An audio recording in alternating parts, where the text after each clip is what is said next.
Arestado ang sarong 41 anyos na lalaki sa buy-bust operation kan mga otoridad sa Barangay Lanao, Virac, Catanduanes.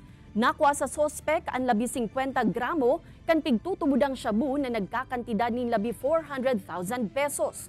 Napag-araman, nahaloy naman na pigbabantayan ang hiro kan nasambitan ng persona. Sa ngunyan, nasa kustodiya na kan mga otoridad ang sospek para sa maninigong disposisyon. Dakulang bagay man para sa mga otoridad ang pagkakadakop sa sospek, hulitang mawawaran ng mapagkukuanan ng supply ng illegal na droga ang pirang drug personality sa isla. Dakul pa kitang mga binibuild up na kaso dahil nga ni medyo dakul ang nagkakapira pa din. Dahil naman kadakulan, nagkakapira pa din na mga matatagas ang payo na dahil pa din talaga naghahali duman sa bisyo.